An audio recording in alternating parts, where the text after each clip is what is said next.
Good morning friends. मैं doctor VK Mishra from gastro लेबर hospital Swaroopnagar Kanpur. आज मैं नॉन गैसी फूड्स के बारे में बात करूंगा।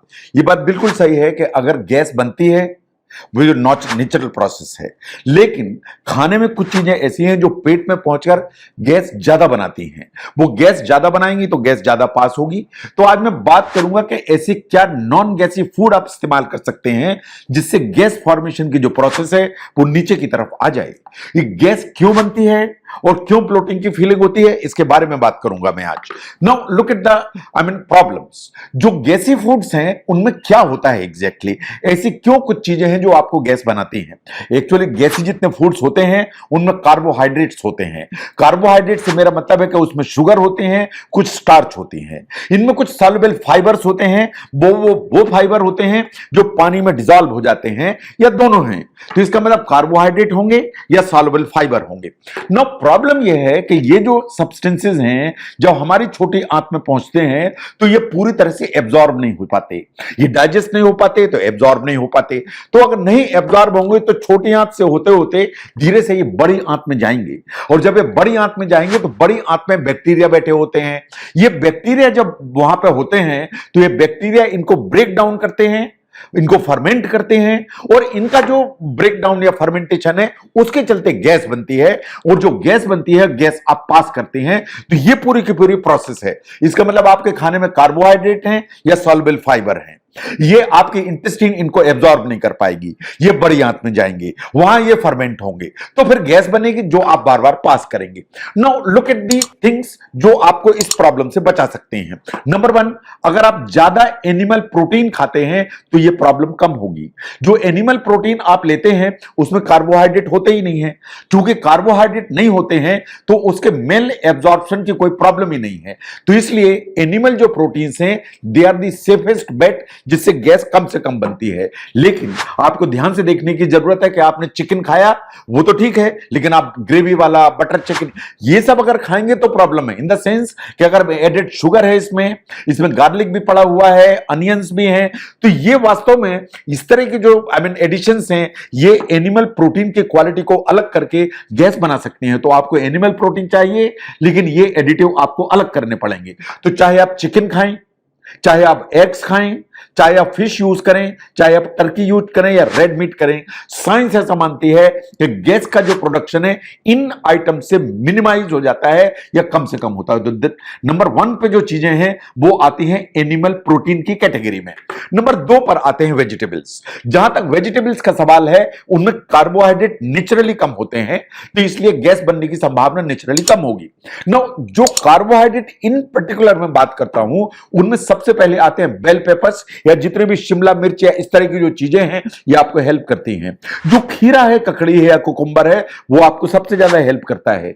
जितने भी ग्रीन्स हैं, चाहे वो पालक हो, चाहे केल हो, चाहे मेथी हो, ये आपको हेल्प करता है।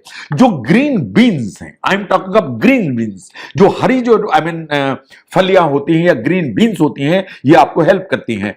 Tomato in particular in any form वो आपको हेल्प करता है। तो जितने भी ग्रीन्स इस तरह के हैं वो गैस को कम बनाएंगे, क्योंकि इनमें कार्बोहाइड्रेट की मात्रा कम होती है, इन फाइबर की मात्रा एडिक्वेट होती है। लुक एट द फ्रूट्स, ये बात बिल्कुल सही है। जो फ्रूट्स होते हैं उनमें कार्बोहाइड्रेट तो होते हैं, लेकिन अगर आप मॉडरेशन में लेते हैं फ्रूट तो कार्ब्स कम पहुंचेंगे, इन गैस कम बनेगी। इन कुछ फ्रूट्स ऐसे हैं जिनकी जो शुगर है is well tolerated by the intestine, in problem नहीं होती है। अगर आप अंगूर खाते हैं तो आपको गैस कम बनेगी। आप अगर कीवी खाते हैं तो आपको गैस कम बनेगी। अगर आप पाइनएप्पल या अनानास खाते हैं आपको गैस कम बनेगी। अगर आप खरबूज जैसी चीज खाते हैं तो गैस आपको कम बनेगी। इन जितनी भी बेरीज हैं, चाहे ब्लूबेरीज हो, स्ट्रॉबेरी हो, रेस्पबेरी हो या ऑरेंजेस हो, ये वास्तव में गैस को मिनिमाइज करने की ताकत रखती हैं। इसलिए फ्रूट्स की इन कैटेगरीज को आपको ध्यान देने की जरूरत है, इनको यूज करने की जरूरत है। Now look at the fermented foods. जैसे आप योगर्ट खाते हैं तो जब आपकी इंटेस्टाइन में पहुंचता है तो अदरवाइज जो कार्बोहाइड्रेट हैं उनकी ये केयर करता हुआ चलता है। तो उनकी चूंकि केयर करता करता हुआ चलेगा तो गैस फॉर्मेशन की जो प्रोसेस है वो मिनिमाइज हो जाएगी। तो इसलिए जो फर्मेंटेड फूड्स हैं, चाहे वो योगर्ट हो, उसको आपको इस्तेमाल करने की जरूरत है। हमारे देश में जो सीजनल पिकल्स बनाए जाते हैं वो बहुत इंपॉर्टेंट है, उनको यूज करिए।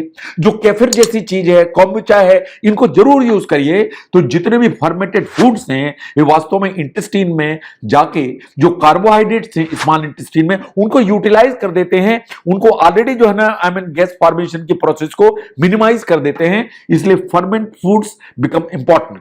Now look at the grains. आपको बड़ा आश्चर्य होगा कि गेहूं इन पर्टिकुलरली कभी कभी गैस फॉर्मेशन की जो प्रोसेस है उसको काफी एनहांस कर सकता है।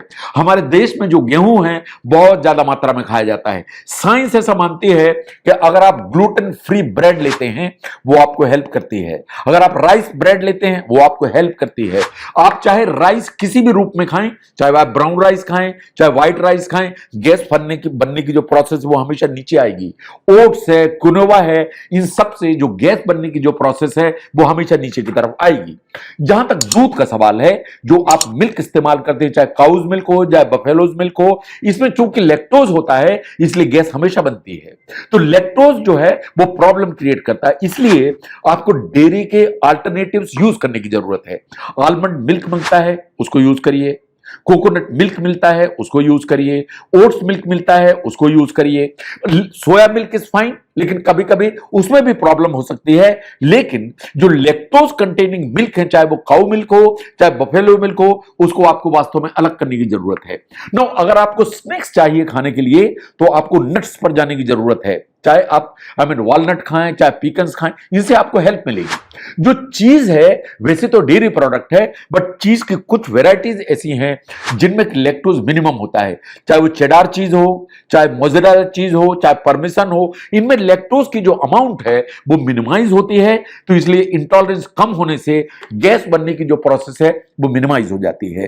तो अगर आप ध्यान से देखें कि अगर इंटेस्टाइन में गैस को मिनिमाइज करना है तो इन्हीं 5 चीजों पर ध्यान देने की जरूरत है। आपके जो प्रोटीन्स हैं वो animal protein, they are the best. जो खाने की चीज में जो फर्मेंटेड फूड्स हैं वो इंक्लूड होने चाहिए। जो वेजिटेबल्स हैं वो नॉन गैसी वेजिटेबल्स यूज करिए, जैसे मैंने आपके सामने रखे। जो फ्रूट्स हैं उनमें नॉन गैसी फ्रूट्स यूज करिए, जो मैंने आपके सामने रखे। और जो ग्रेन्स हैं या स्नैक्स हैं जो आपके सामने मैंने रखे, उनको अपनी डाइट में इंक्लूड करिए। तो जो गैस फॉर्मेशन की प्रोसेस है वो मिनिमाइज हो जाएगी एंड पेट में जो डिस्कंफर्ट है मिनिमाइज होगा। तो वो चीजें जो खाने से गैस बनती है पेट में, उनको समझने में, इन उससे छुटकारा पाने में अगर ये वीडियो आपको हेल्प करता है तो जरूर शेयर करें। मैं doctor B K Mishra from gastro liver hospital, Swaroopnagar, Kanpur. Thank you very much.